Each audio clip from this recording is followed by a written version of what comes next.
Buenas tardes, queridos socios, amigos del Centro Riojano de Madrid, bienvenidos. Me parece que hoy son casi todos amigos, ¿eh? No veo socios, yo, bueno, yo, conmigo misma. Tú también, es cierto. Bueno, hoy tenemos una conferencia para mí interesante porque le estaba diciendo antes a un compañero vuestro que a mí esto del bandolerismo me suena a Curro Jiménez. Y yo me las veía todas. Además, el bandolero era un tío majo. Hacía de todo, pero nos lo pintaban como algo. Bueno, en fin, voy a leer el currículum de presentación de don Fran Blanco Argibay, que hoy, por supuesto, trae la conferencia Bandolerismo y la Guardia Civil. Siglo XVIII, siglo XIX.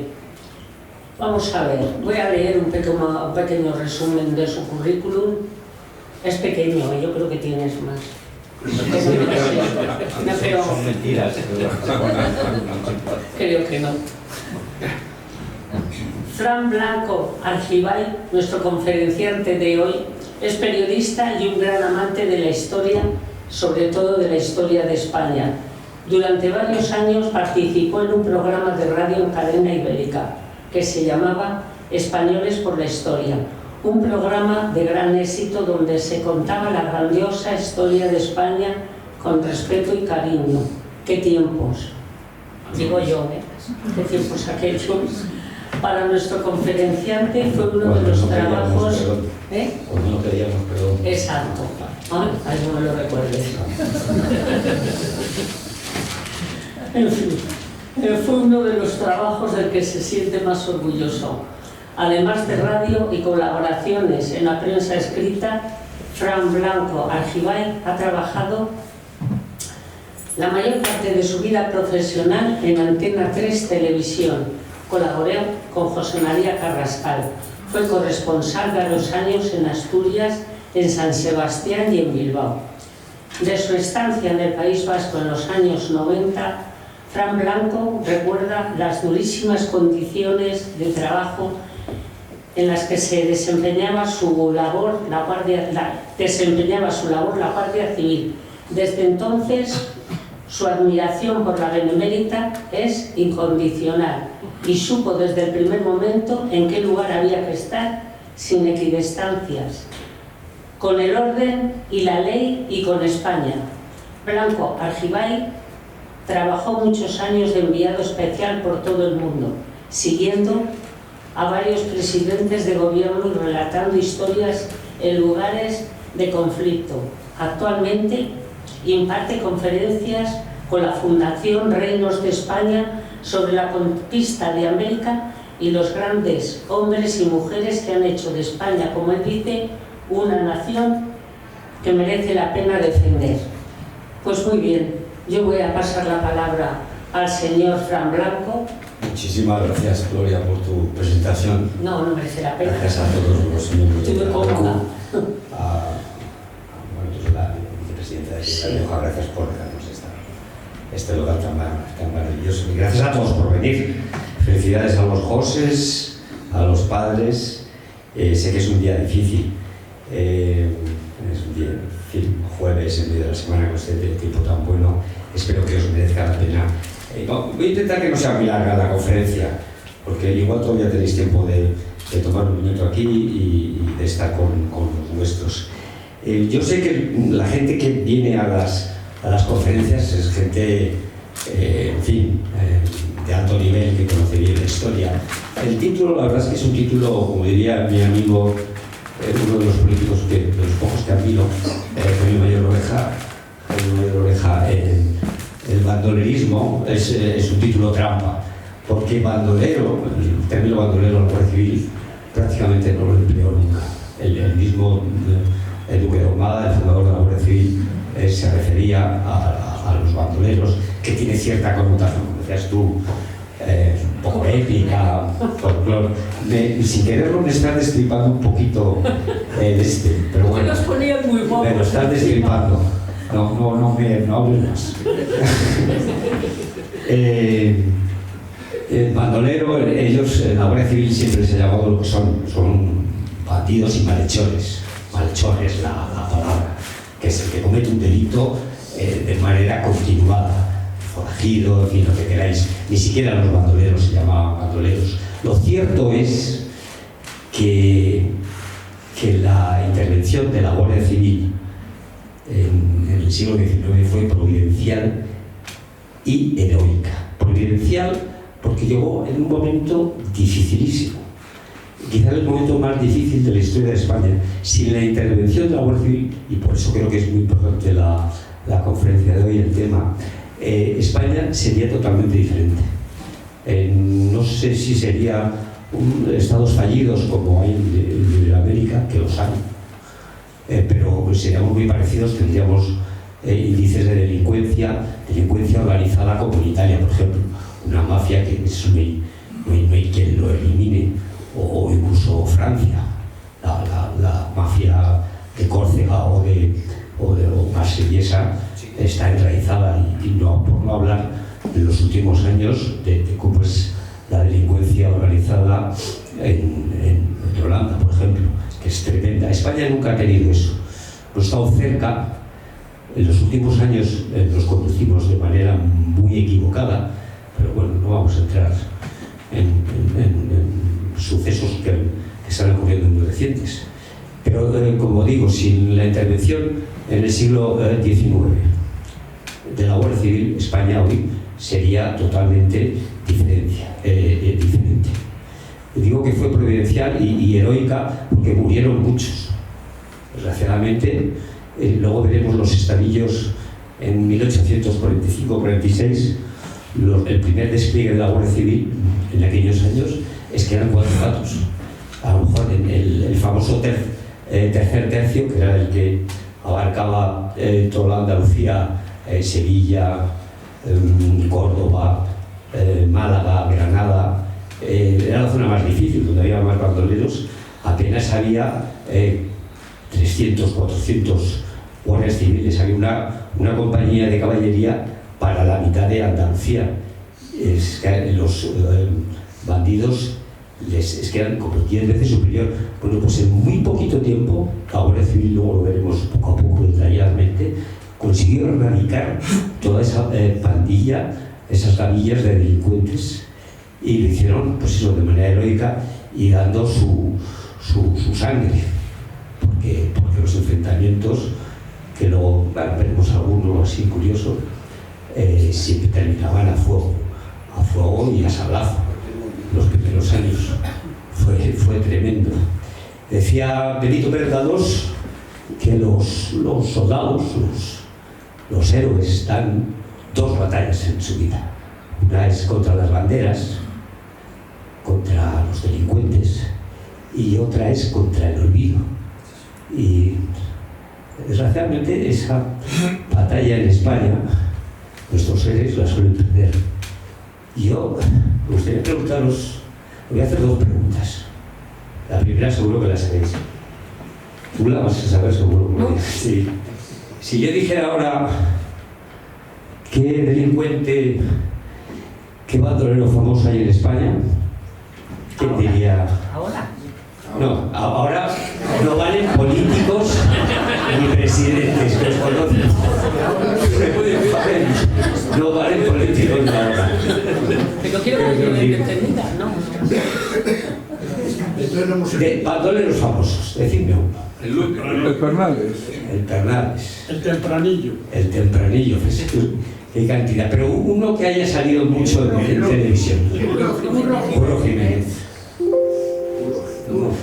El barquero de Castilla. Curro Jiménez, sí. Efectivamente, Curro Jiménez. ¿Quién no ha visto? En fin, aquí todos tenemos una edad. Fue una serie, la verdad es que tengo que decirlo que fue sensacional. La música de Waldo de los Ríos, Antonio Larreta era el guionista, era uruguayo, además uruguayo, y estaba muy bien escrito. Él decía que estaba basado en hechos reales, luego veremos que no. La serie se grabaron 40 episodios, se vendió, no sé si a 30 países, era increíble. Y la grababan pues diferentes directores actores, todos de renombrado prestigio. Y la verdad es que estaba muy bien hecha. Se grababan muchísimos sitios, eran prácticamente películas, hicieron 40 y las reposiciones todavía las siguen poniendo y se dejan ver muy bien. O sea, han aguantado muy bien el paso del tiempo. Empezó en el año 76. Ahí probablemente sea Grazalema, se grabó también en Almería, en Mojácar. Pues decían eso, que está grabado en espacios naturales y basado en hechos reales, pero nada más lejos de la realidad, porque lo que pintaban de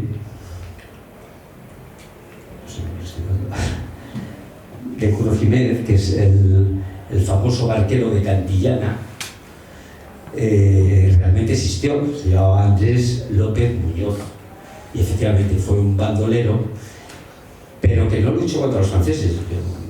Nosotros recordamos en los capítulos, en fin, nos gustaba cómo luchaba contra los franceses, pero eso es totalmente mentira, porque López Muñoz, el verdadero delincuente bandolero, nace en 1819. En 1819, hacía ya años que se había terminado la guerra de la independencia, con lo cual todo esto es mentira. La verdadera historia de este hombre, de Andrés López Muñoz, es que su padre, que efectivamente era barquero, perdió la concesión, probablemente por la desamortización de Mendizábal, y pues le sentó muy mal. Además, parece ser que estaba en amoríos con la hija del alcalde, el que le había quitado la concesión.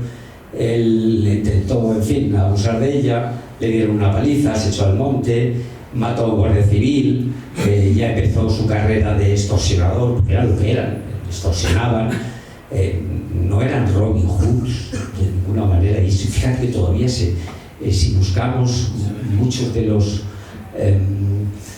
delincuentes bandoleros en la prensa, todavía aquí eran Robin Hood, eran todo el mundo.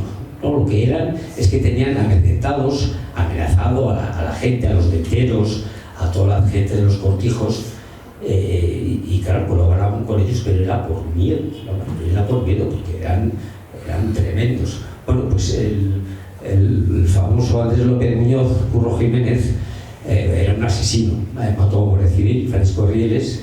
Y ahora os voy a hacer yo la segunda pregunta, que esta es más difícil de contestar. ¿Sabéis qué guardias civiles mataron a Curro Jiménez?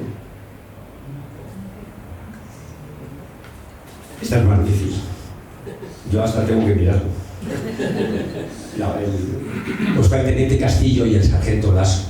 Estos son los verdaderos héroes de la historia, cosa que en la serie, pues por supuesto no lo vimos. La serie estaba hecha, ya os digo, por directores de cine muy famosos, entre ellos Mario Camus, era un poquito de izquierdas y tampoco se ocupaba mucho. Otra de las directoras, también muy buena directora, pues era Pilar Miró, que también la Guardia Civil, yo no sé si recordáis también la famosa película El crimen de Cuenca, pues nos explica muchas cosas, porque nos acordamos de Curro Jiménez, de Planillo, que también se hicieron muchísimas películas, o Los 7 niños de Écija. Bueno, películas y canciones. Los 7 niños de Écija, yo lo diré hace poco, la famosa canción, esta pobre mujer murió hace poco, la cantante Paquita Rico, la de Paco, Paco, Paco, es esta dedicada a los 7 niños de Écija, como nadie, Paco. Pues bueno, pues así es, nos acordamos de los héroes que no lo fueron, como Curro Jiménez, y no nos acordamos del sargento Lasso y del teniente Castillo, que fueron los que durante meses anduvieron por la sierra, como hacía la Guardia Civil, luego veremos como su técnica, a la espera, al acecho, y consiguieron que, en fin, cometieran un error el Curro Jiménez el Andrés López Muñoz, y se liaron a tiros, claro, porque estos sabían lo que les esperaba y siempre, en fin, disparaban y luego preguntaban, o sea, no se rendían nunca. Y todavía está enterrado en Córdoba, se puede visitar su tumba en el pueblo de Posadas, creo.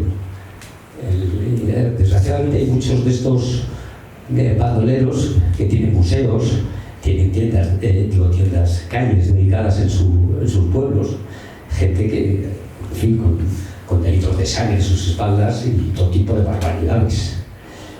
Entonces sí que me gustaría, para ver bien la dimensión de lo que hizo la Guardia Civil a lo largo de su historia, hacer un breve repaso a la historia de España, que siempre viene bien, y ver cómo durante siglos fue un problema endémico de España, el bandolerismo. También había en otros países en los que es que solamente... Lo que pasa es que si alguien quisiera diseñar un país con una orografía, unas montañas para los bandoleros, desde luego España no podía haberlo elegido mejor, porque es que hay sierras por todos lados, escondrijos, y la verdad es que España, y por su situación, en fin, el Mediterráneo, el Atlántico, estratégica, por aquí a lo largo de la historia siempre han pasado, siempre ha habido problemas de bandidaje.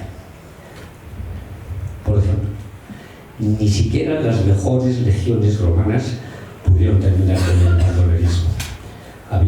Sabéis que los romanos, pues desde la primera legión hasta la última, la séptima gémina, que estuvo aquí durante varios siglos, tuvieron problemas de bandoleros. Los escribe Tito Livio en la época de Augusto, como, en fin, todo el oro que se sacaba de las médulas de España, mandaban a Roma sobre todo vino, salazones, aceite y el oro de las médulas de león. Parte de ese oro se iba por mar, poco, porque los romanos no han sido buenos navegantes, lo mandaban por sus vías, por sus calzadas, y a la altura de Cantabria, de Asturias, pues siempre estaban así los cántabros y los astures con sus piedrecitas, siempre incordiando. Gracias a Dios que siempre ha habido un reducto de resistencia en España, y había un tal Cocoruca que les traía lobos a los pues no pudieron terminar con ellos, incluso ponían recompensas por este hombre, se ofrecía 250.000 tercios, que era un auténtico dineral. Pues no pudieron, incluso él se rechifló de los romanos, porque fue él mismo a coger la recompensa que ponían por su cabeza.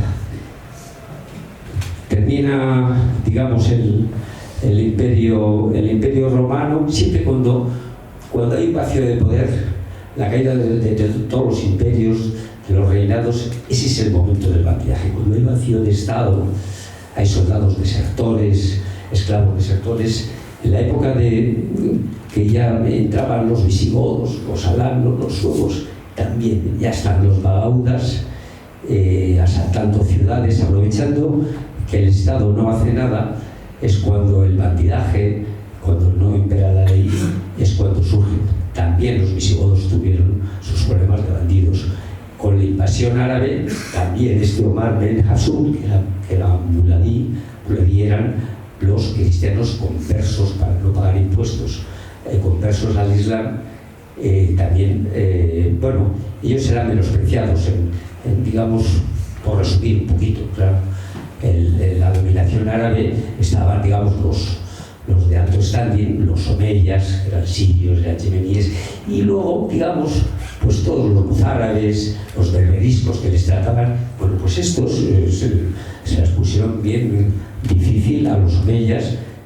Omar Ben Hassan, que tuvo su reducto en Babastro, ahí en Málaga, bueno, estuvo varios, un periodo de 30 o 40 años, que los mejores ejércitos árabes no pudieron con ello. O sea, el bandidaje es tremendo, pueden perseguirles ejércitos enteros, pero un grupo de 30 o 40 bien escondidos, golpeando ahí y escondiéndose, el sistema de guerrillas que se inventó en España, no hay manera de ellos. Y así va pasando. Toda la reconquista es una persecución del bandidaje a medida que va avanzando los ejércitos cristianos hacia el sur. Quedan zonas de frontera, zonas, por ejemplo, en los Golfines, eran individuos, la mayoría venían del norte, habían estado muchos en la guerra en la batalla de las Navas de Tolosa, muchos extranjeros, y se quedaron después de la batalla pues como mercenarios, pero claro, cuando no había ningún rey que le contratara sus servicios, pues se dedicaban a eso, al bandidaje, y eran tremendos, aprovechaban en cualquier momento en esas zonas que no había ley ni los reyes no podían hacer nada, y aquí es donde surgen las hermandades, sobre todo en la zona de Toledo, de Talavera de la Reina, surgen las primeras hermandades, que es la gente que está harta de que, en fin, no haya ley, que los reyes no pueden hacer nada, ellos se unen, son como las cofradías. Por ejemplo, había hermandades de colmeneros,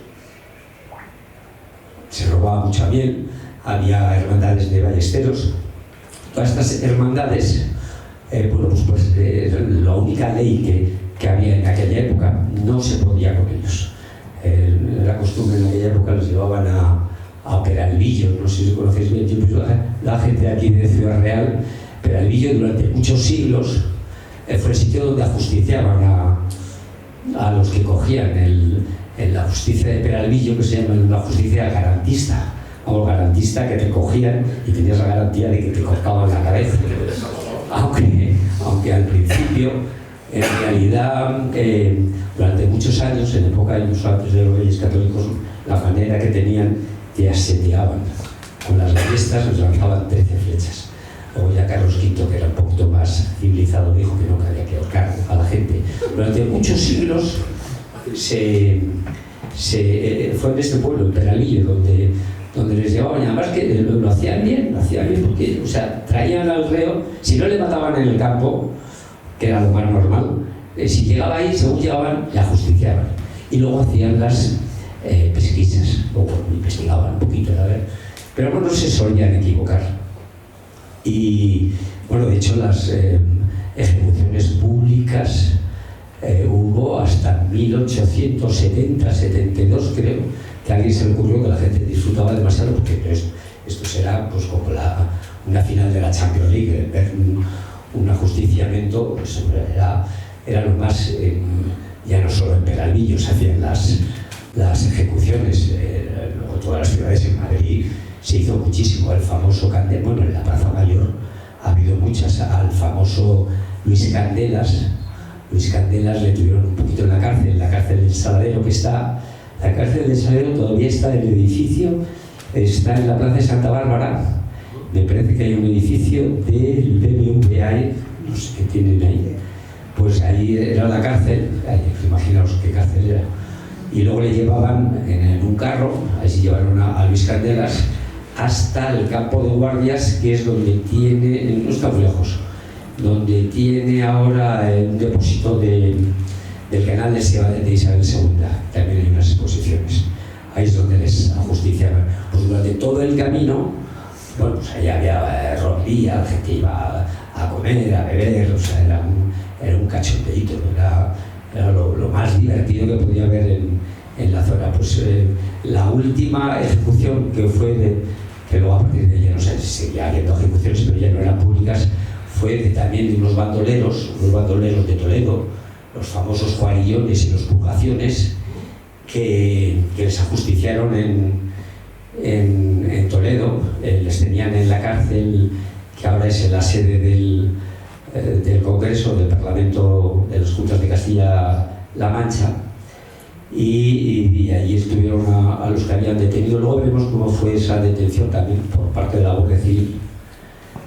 Fue un acto muy inteligente por parte de la Benemérita, y ahí estuvieron toda una noche con sus familias, iban ahí, pues les daban lo que ellos querían.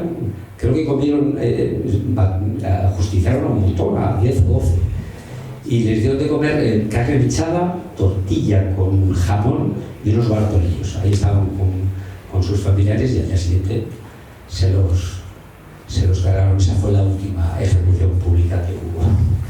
Los golfines fueron los monfíes, que vienen también de desterrado. Estos eran moriscos. Esto ocurre después de la conquista de Granada. Ya sabéis que primero fueron las hermandades, y luego fue la Santa Hermandad, que ya son los Reyes Católicos, que con la idea que tenían ellos ya de Estado, hacen la unión de todas estas hermandades, y la verdad es que la Santa Hermandad los primeros años funcionaron muy bien. Luego empezó a flojear, en fin, hubo casos de corrupción, pero sobre todo, que es lo que le ha pasado a España a lo largo de su historia, es que tenían problemas de jurisdicción. A lo mejor la Santa Hermandad en determinados pueblos, que tenía de determinados fueros, pues no podía actuar, o en la zona de la Corona de Aragón pues tenía muchas dificultades. Acordamos de Felipe II con el famoso traidor Antonio Pérez, que no pudo actuar en Aragón, porque eran las Cortes de Aragón, cuando era una cosa y la otra. La Santa Hermandad, ya lo contaba Miguel de Cervantes, tuvo muchos problemas al final. O sea, ni siquiera los Reyes Católicos, la reina Juana, que durante muchos años reinó, que hizo juicios sumarísimos, Carlos I también hizo leyes, no hubo manera de terminar con los bandidos.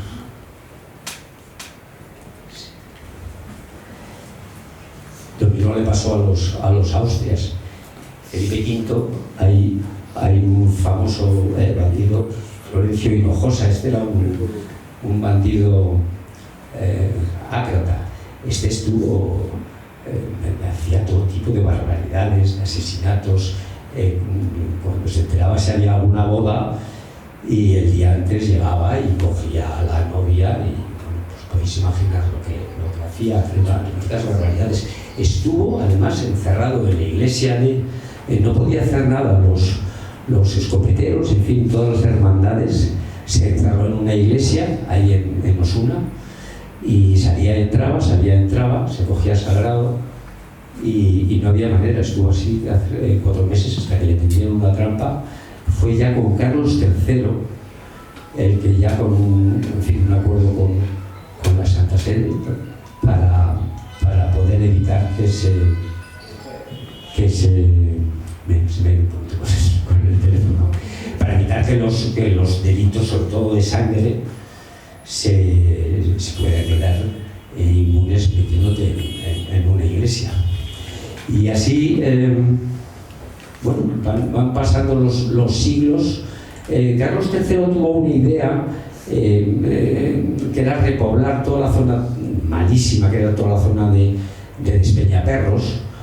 Dijo, bueno, pues a ver si creamos nuevos pueblos con nuevos habitantes, pero que no sean de la zona y sean de fuera, para que no haya lazos de sangre con los...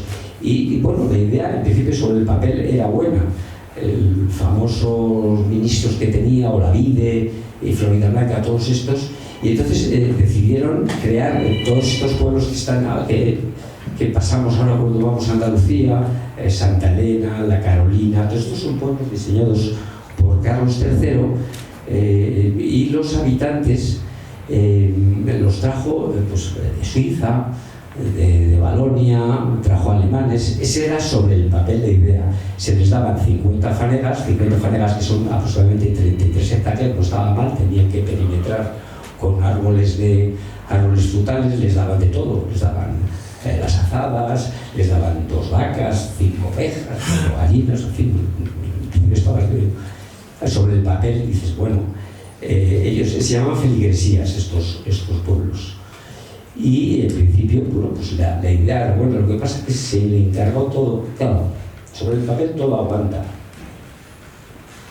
El que trajo a los colonos era un sinvergüenza, un tal Turligel, y este cobraba por tenía 6.000 colonos, y se trajo, pues, a lo más tirado, ni agricultores ni nada, era lo más tirado de allí. Cuando llegaron a Andalucía, pues se comieron las vacas, se comieron las ovejas, y fue una hambruna tremenda. Pero bueno, ahí están los pueblos. Hasta hace muy poco, hasta los principios del 20, había gente todavía que hablaba alemán ahí, y la mitad de los apellidos de toda esa zona, de Carolina o Armán, son pueblos muy bonitos, hemos trazados con 3 líneas, son apellidos alemanes. También se hizo en otras partes de Andalucía, bueno, digamos que medio la idea, pero desde luego esa idea de acabar con el bandolerismo de ninguna manera.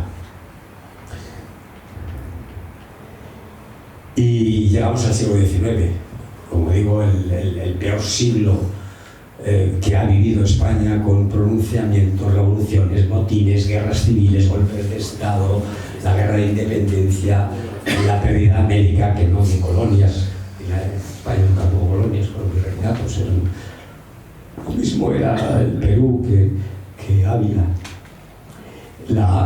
Solamente la guerra de independencia, que es así como comienza el siglo XIX, dejó a España totalmente devastada, con cerca de 500.000 de muertos, unas hambrunas.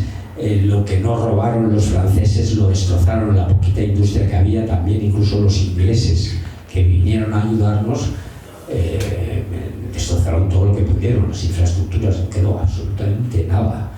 Y si fuera poco, cuando pasaron ya pocos años, viene la primera guerra carlista, en 1830, que dejó un reguero de 200.000 muertos. Fue casi más devastadora que la guerra civil del año 36. Hay que tener en cuenta que en este año España son 11 millones de habitantes nada más. Imaginaros lo que fue aquello. Bueno, pues en medio de esta debacle, este caos, es cuando viene la benemérita. Y todo esto en un ambiente, pues eso, de que el bandolerismo, el romanticismo no nace en España. El romanticismo nace más bien en Alemania, en Inglaterra, pero resulta que España, que fíjate cómo estábamos, pues resulta para la mayoría de los escritores el sitio a elegir, a viajar. Les encantan, en fin, nuestras leyendas, las historias de bandoleros. Aquí tenemos a Gautier, que hizo una especie de guía de viajes, a Washington Irving, hablando de Granada. Les fascinaba España, un sitio exótico, y de hecho venían aquí y su máxima era ver si les podía atracar un bandolero. Vamos, eran unas decepciones cuando vinieron aristócratas. Claro, era gente de mucho dinero los que viajaban en aquella época. Fue el primer turismo común de España, era el turismo de a ver si me atracan los bandoleros. Había un camino desde Gibraltar a Granada, el camino inglés que llamaban, y preparaban, hacían así como apaños de asaltos, y los bandoleros, que los viajeros ingleses que venían, o alemanes o polacos, había un aristócrata polaco, el que no le atracaban, vamos, se iba totalmente decepcionado. Y como luego veremos, en todos los órdenes, como digo, el romanticismo, que era un poco reacción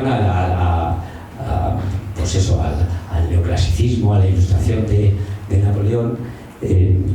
La literatura de cordel, que se llama así literatura de cordel porque eran pequeñas hojitas de una literatura muy popular que se colgaba de los kioscos, así con unas pincitas. Venían 2 o 3 y la gente los compraba, y tenían muchísimo éxito. Y la pintura, todas estas pinturas que son de Goya, esta primera pintura las encargó la duquesa de Osuna para el Capricho. Ahí empieza, este es el famoso bandido Maragato también. Esto me parece que están en Chicago. Una pena que se nos fuera esas pinturas. Todos son bandoleros. Les encanta. Fíjate, estos cuadros, muerte de una mujer, fíjate, ya se ve la pintura negra de Goya. Les encantaba la temática del siglo XIX. Bueno, pues vivieron mucho tiempo los bandidos de este halo, que sí que había tenido un momento de lucha contra los franceses. Gracias a los guerrilleros, bueno, pues España infligió la primera derrota a Napoleón, y eso, claro, eso despertó admiración, pero de ahí a lo que vino después, para nada. La música también, Meriné, el libreto de Carmen, que pues es lo que viene de España, el torero, el bandolero, este caso contrabandista, y les encanta. Triunfa en el mundo entero, la admiración. Fíjate lo que teníamos aquí. Es curioso, fíjate, esto fue un viaje que hizo Alejandro Dumas, que también hizo su viajecito a España. Le encargó, él venía porque le habían encargado que hiciera la crónica de la boda de Isabel II ya sabéis que se casó con su primo, con Francisco, Francisquita, decía ella. Y hubo doble boda, porque también se casó su hermana, María Luisa, con el duque de Montpensier, que bueno, fue el que estaba urdiendo para echar a Isabel II del trono, y que luego le costó la vida a General Prim, que fue el que fin de esa otra historia. Pues Alejandro Dumas venía, se supone, a Madrid a hacer esa crónica de la doble boda, y esto fue en 1846. La Guardia Civil se crea en 1844. Pues en tan solo 2 años Alejandro Dumas escribía su decepción, porque había venido desde que vino con su hijo, el que luego escribió la Dama de las Camelias. Él venía decepcionado porque desde Bayona hasta Madrid no le habían atracado. Y él, no lo puedo ni creer. ¿Qué hizo? Pues con el duque de Osuna, que este es un personaje, pero no vamos a ir muy bien de tiempo, este es el mayor derrochador de la historia de España. Este se gastó, el hombre más rico de España a lo largo de este ha sido el duque de Osuna. Este no era mala persona, fue un buen militar, pero murió su hermano y le tocó todo. En fin, y él dijo, pues me lo voy a gastar, y se lo gastó en 30 años. Le pidió la fortuna de la casa Osuna, tenía el Parque del Capricho, tenía en media España, era suya. Bueno, pues el Alejandro Dumas se hizo amigo del duque de Osuna y en fin, arreglaron que le atracaron.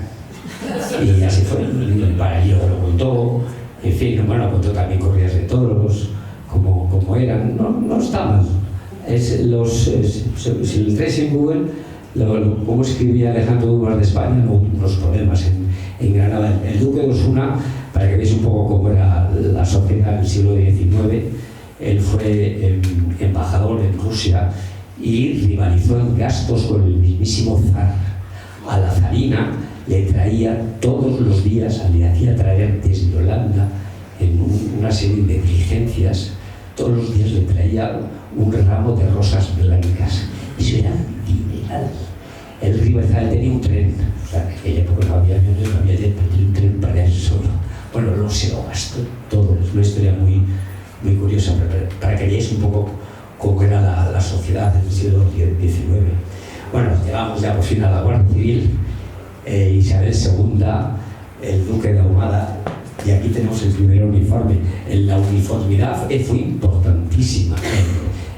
La primera el desfile que hace la Guardia Civil ahí en la calle Atocha, luego hizo otro, bueno, llamaron la atención, por contarlo así un poco más deprisa, que no había un poquito más de tiempo, el duque de Ahumada hizo una selección exhaustiva del personal de los primeros guardias civiles, de la gente que tenía que saber, bueno, tenía que tener 5 años de servicios en el ejército con una conducta intachable, una hoja de servicios. También pedía informes a sus ayuntamientos.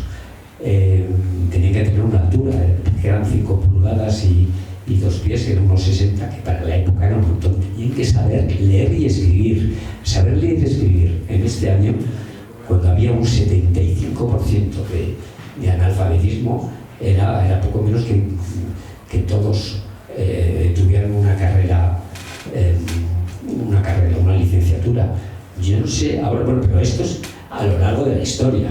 Yo no sé si ahora para entrar a la Guardia Civil, no sé, corregidme a lo mejor alguno de vosotros que estéis más, yo creo que ahora el lavabo es un tercio con algo.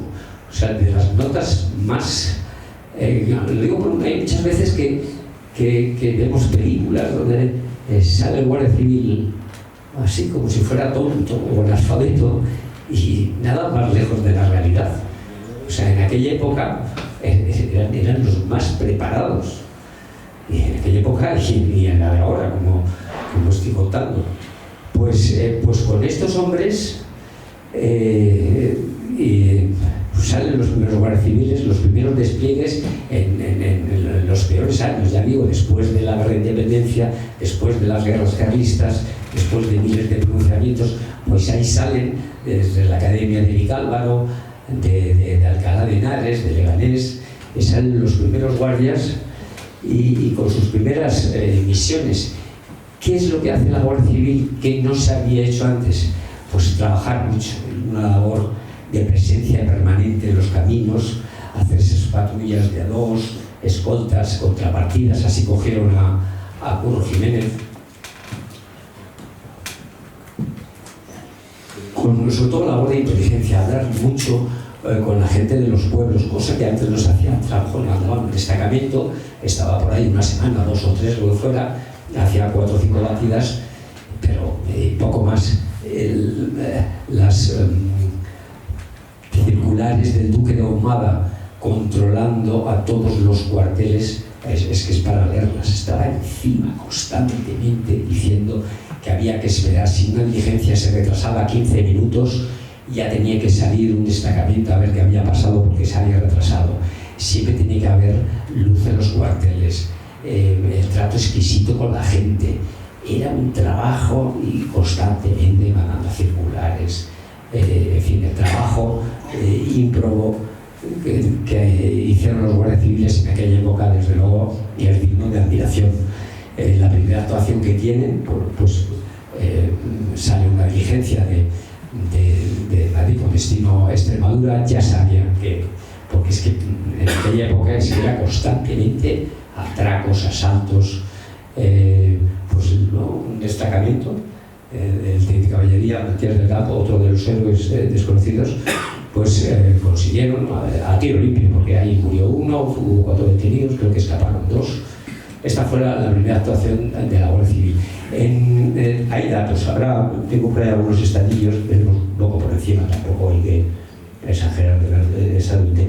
En tan solo 2 años, en 1846, en un año hubo 40.000 detenciones.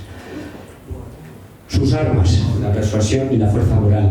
¿Qué armas tuvo la Guardia Civil? Pues como siempre, dependiendo de la época, no ha estado bien dotada la Guardia Civil. Cuando ya el ejército tenía a lo mejor fusiles ellos seguían con armas de avancarga, cuando ya había cañones de arma estriada, que en fin, eran mucho más precisos, ellos todavía llevaban a animalísimo, pero aún así, a base de trabajar, siguieron, en fin, y consiguieron los objetivos, además en poquísimo tiempo. Esto es actuaciones de la Guardia Civil de 1844, en 20 años, aunque ya digo que los primeros resultados en apenas 2 años ya se notaron. 362.400 actuaciones. Esto es una barbaridad, esto no lo ha hecho ninguna policía del mundo, jamás. El tercer tercio del que os hablaba, que comprende las provincias de Córdoba, Sevilla, Cádiz y Huelva, hubo 60.000 actuaciones. Y todo esto, pues, aparte de estas actuaciones, deteniendo prófugos, había mucho prófugo y desertores. Hay que recordar que en este siglo los españoles eran llamados a filas para la guerra de África, para la guerra de Cuba, de Filipinas, y había mucha gente pues, que no estaba por algo, que estaban 3 o 4 años y se echaba al monte. Después de las guerras carlistas, hubo mucha gente, en fin, que se había acostumbrado a la pólvora, en fin, a no trabajar y formaba partidas de bandoleros tremendas. El tercer tercio, el octavo, que era Castilla-La Mancha, que comprendía también Asturias, fijaros el número de actuaciones que tuvieron. O sea, es que no paraban y eran muy pocos. Esta es la plantilla del tercer tercio que os decía. Capitanes, capitán primero, capitán segundo. En total, en Sevilla había 140 tíos, 140 guardias para toda la provincia de Sevilla. Que había, pues, solo en Sevilla a lo mejor había 1000 delincuentes. Pues en el tercer tercio, que había solamente 500 hombres, en muy pocos años consiguen terminar lo que no se había conseguido durante siglos. Los mejores ejércitos, las mejores legiones, lo consigue la Guardia Civil. Estos un poco son los estadillos de tensiones. Fijaros cómo se va incrementando. Era una eficacia, pero a base de circulares. La Guardia Civil luego tuvo más cometidos, el traslado de presos, que era quizá de las cosas más penosas que ha tenido la Guardia Civil. El trasladar presos además era muy peligroso, muy penoso. Había que ir, antes del ferrocarril había que ir andando, a lo mejor te esperaba los familiares del detenido y te la montaban. El guardia, que se le escapara a uno, Dios santo bendito, la que le caía encima. Y luego las labores en fin, de socorro y de ayuda, porque en el siglo XIX hubo todo tipo de enfermedades, de cólera, disentería, de tifus, hubo todo tipo de desgracias, y ahí es donde la Guardia Civil conectó con el pueblo, porque eran los primeros que estaban ahí, es que estaban con ellos constantemente, y el duque de Humada ahí vigilando para que se cumpliera. Como dicen los alemanes, el hombre es bueno, ¿verdad? Pero si se le vigila mejor. Y era un poco esto lo que hacía el duque de Humada. Estaba encima y no les dejaba ni respirar los ejércitos guardias. Una de las cosas que ayudó mucho a la Guardia Civil fue la invención del telégrafo. Como decía, había un famoso bandolero que dijo: nos ha matado el alambre. Aunque en realidad en España los primeros años fue el telégrafo óptico. A la base de torres. Aquí alguien pues eligió mal, porque fue luego el telégrafo eléctrico, el portable, el que funcionaba. Pero bueno, lo que antes a lo mejor pues una comunicación entre Madrid y Irún tardaba 3 días, a caballo, postas, etcétera, etcétera. A base de Madrid me parece que había 52 torreones. Y pues apenas tardaba 27 minutos. Eso sí, si estaba nublado, había que esperarse. Porque era a base de visualizar, conforme era este óptico lo que tenía. El telégrafo ayudó mucho a la Guardia Civil, porque claro, ya no era esperar. Había asaltos antes de eso que a lo mejor duraban una mañana entera. Los asaltadores de los bandidos a lo mejor estaban pues un día entero robando ahí, a sus anchas, nadie les molestaba. Otro de las modalidades que hacían mucho los bandidos fue asaltar los trenes. Yo he seleccionado 3 famosos. El primero, el tren se utilizaba porque era la única manera de mandar dinero que había entonces. Iban repletos de dinero y eran pues eso, el blanco elegido. Vamos, las películas que hemos visto se quedan con juego de niños, con los que organizaban aquí, sobre todo el asalto del tren de Andalucía. Esa zona de Andalucía que une desde primero Sevilla, que donde llegaban los barcos de América, luego Cádiz, donde venía toda la riqueza, hasta Madrid, y luego camino hacia Barcelona y al rumbo a Génova para pagar siempre a los banqueros. De hecho, uno de los mayores asaltos, robos que ha habido en España en toda la historia, aparte del robo del Banco de España, que eso sí que fue el mayor robo, nunca nadie robó tanto. El mayor robo fue en Cataluña, fue muchísimo dinero que fue en época de Felipe III. Se lo robaron bandidos catalanes, porque aquí bandidos, hablamos de Andalucía, pero ha habido en otras partes. Ha habido en el País Vasco, en Galicia hubo muchísimo, eran muy crueles, además atacaban mucho a los curas. En todas partes ha habido. Pues este fue aquí, se robaron millones de ducados de oro, era el dinero que iba a pagar a los tercios de Flandes. Les cogieron allí y lo robaron todo, nunca pudieron apresarlos.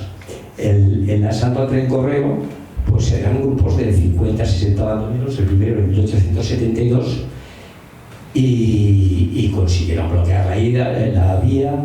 Iba casualmente un capitán de la Guardia Civil con otros soldados, en fin, pero ellos solos mataron a uno, y salieron huyendo. Pero unos pocos años más tarde, esta la que os contaba de los Juanillones, era una banda que había en Toledo. Esa zona de los Yemenes es muy mala. Los Juanillones y los ¿cuál era la otra banda? No sé si eran los Botijas, pero bueno, pues la Guardia Civil andaba atrás de ellos. Entonces dio una estratagema, esto estuvo muy bien. Durante varios meses hizo correr en los periódicos de la zona que iban a transportar el mayor cargamento de oro de toda la historia, 4 millones de reales, pues que no sé cuánto. Tenían un infiltrado en la banda y ya sabían perfectamente el día que iban a asaltar. Era mentira, por supuesto, que transportaba el oro. Iba a ser a la altura de, no sé si de Madridejos. Total, que en el tren iban guardias civiles, había otros esperando, que luego el asalto fue 10 kilómetros de diferencia hasta que llegaron los refuerzos. Pues los pobres guardias que estaban ahí tuvieron que aguantar, pero bueno, al final cogieron a todos, en fin, se los cargaron y a los que detuvieron pues luego les condenaron a muerte, que era un poco lo que se estilaba en la época. Y así fueron cayendo una tras otra.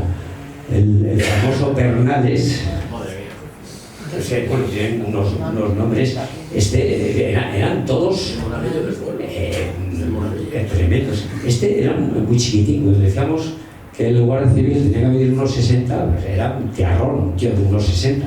Este medía 1,49, pero peligrosísimos. El Pernales, yo sé, aquí ¿qué hizo este? Lo tengo por aquí, es que... Sí, este es de Sevilla, de la Estepa. Este es uno de los más sanguinarios. Además era maltratador de sus hijos. Creo que le molestaban las hijas y las quemaba con hierros. Es que de Robin Hood no tenían de nada. O sea, era gente malísima. Intentó ir a América y afortunadamente el teniente Argo, yo no sé si hay fotos, sí hay fotos, mira, era costumbre en la época, les hacían fotos esto le trincaron en la Sierra de Alcaraz, ahí hay muchos, esa sierra muy mala también, y les hacían fotos, ahí están los dos, el famoso Pernales en 1907, y este es el teniente Argo, que, en fin, la partida que consiguió desbaratar, y así uno tras otro. El hijo del Borges, este es el bandido que más bajas ha causado la Guardia Civil. Mataba por la espalda, y cuentan además, a pesar de ser bizco, que tenía muy buena puntería, y sí, porque hizo una vez una apuesta a matar a un guardia civil solamente para ver si hacía puntería. O sea, no sé si matar por matar. Estos son los bandoleros, ¿no? Pues la épica, el folclore, pues o el darles una calle, pues ya me dirás tú la gracia que tiene. También ahora se les da calles a otros. Sí, ya. Por ejemplo, de quien Llorente, el Gerón, combatió en una guerra carlista. Que no se conoce mucho. Este es el asesino en serie más grande de la historia de España. Este tío se cargó 200 tíos por lo menos. Ahora hay un juicio, fíjate qué fotos hay. Los lanzaba a la cima de Busquiza, en Navarra. Este era malísimo. Llegaba a los bares con la pernera levantada, sí, dobleces, y decía, contadme los dobleces. Y dicen, estos son los que me he cargado hoy. A un joven venía con 8 que se había cargado niños, niñas, violaba. Esto eran los tiros que se tenía que enfrentar la Guardia Civil. Es que estamos hablando de gente mala, asesinos peligrosísimos. Dicen que es el último, el famoso... Hay más, pero habrá otra conferencia que ya os lo contará luego Ángel en la próxima conferencia, porque durante la Guerra Civil también y posterior el bandolerismo siguió en España, y le tocó bailar la más fea a la Guardia Civil con los famosos maquis. Este José Mingoya, también de la zona de la Saquía, de Málaga, en una mala zona.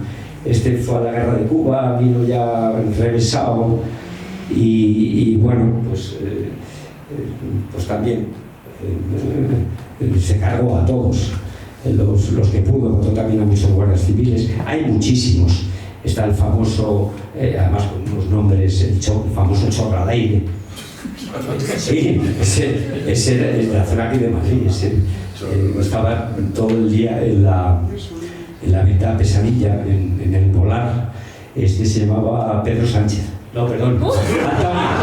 Antonio Sánchez, que no sé por me he equivocado. Perdón. Antonio Sánchez, Chorralaire.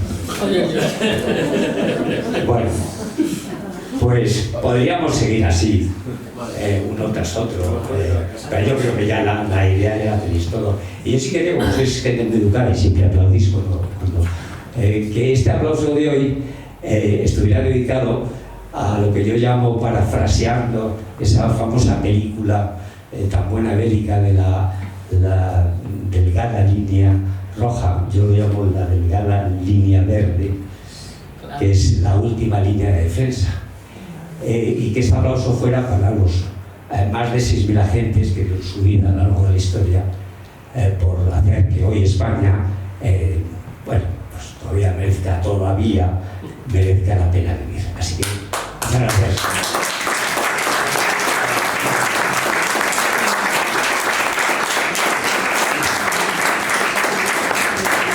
Es que antes se me ha olvidado decir que esta conferencia viene de la mano de ABECU, la Hermandad de Amigos del Benemérito Cuerpo de la Guardia Civil, y yo pensé que me la habían puesto al final del currículum, pero no me la habían puesto. Lo tenía puesto detrás. Sí, pero no veo. Bueno, pues lo siento mucho. No sé si queréis, Fran, un turno de preguntas. Sí, igual. Bueno. Cuando tenéis tiempo, yo encantado.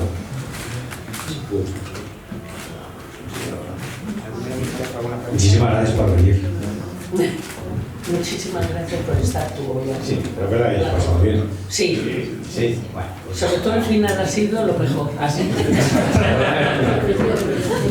no sé si luego... Bueno, si no hay preguntas, lo que sí hay es un agradecimiento, como siempre, primero al Centro Riojano, en la persona en este caso de su vicepresidenta, de Gloria, y nada, por acogernos una vez más en este centro. Estamos. Y las gracias, por supuesto, a Fran por esta magnífica exposición e ilustración que nos has hecho de una etapa de la España y la incidencia que tuvo la Guardia Civil en esa época y en esa resolución de la situación tan compleja y complicada que podía haber acabado, como bien decías, con una España totalmente diferente a la que conocemos hoy. Lo dicho, agradecerte mucho tu presentación, el venir aquí, un día también un poco especial, ya que sería el Día del Padre, el Día de San José, y eso nos ha hecho que tengamos algún hueco más de lo que suele ser habitual en estas conferencias, en los ciclos, o en el ciclo de conferencias que organizamos desde ABECU, la Hermandad de Amigos del Benemérito Cuerpo de la Guardia Civil. Aprovecho para anunciaros también las dos próximas conferencias que ya tenemos programadas, con independencia de que recibáis las invitaciones y las convocatorias. Tenemos una próxima el día 10 de abril, no sé si es jueves o miércoles, no, creo que es viernes y tampoco es buen día, pero bueno, es el día que nos ha marcado el ponente. Es una conferencia sobre el Duque de Ahumada, y en concreto un poco la familia, los orígenes del Duque de Ahumada y por qué pues acaba siendo la figura que conocemos y que hemos conocido tan relevante del fundador de la Guardia Civil. Esta conferencia será a las 7 de la tarde, como son prácticamente todas las nuestras, pero en esta ocasión va a ser en el Salón de Grados de la Facultad de Económicas del CEU, en la calle Julián Romero. Y también, como es tradición, a su conclusión, pues compartiremos un vino entre los asistentes. 10 de abril. La siguiente que tenemos también ya organizada será el 11 de mayo, que es lunes. Esta será aquí, en el centro riojano, que nos ha cedido pues una vez más generosamente este espacio. Y la conferencia va a ser sobre los maquis y la Guardia Civil, lo que ha indicado Fran. También a las 7 de la tarde y bueno, pues con el mismo formato, modelo y sistema de las conferencias que venimos organizando. Así que recordarlo, 10 de abril en el CEU y 11 de mayo aquí en el centro riojano. ¿Dónde está la calle esa? ¿Perdón? San Francisco de Sales, Cristo. la Jiménez. San Francisco, sí. Bueno, y pues por último, en agradecimiento a nuestro querido amigo Fran, en el que concurre una condición y una cualidad muy singular, que probablemente habéis advertido, y es la de que es socio de ABEC, de nuestra hermandad. Por eso luce seguro y con orgullo el pin que tiene en la expo. Muchas gracias. Muchas gracias, Fran. Un pequeño...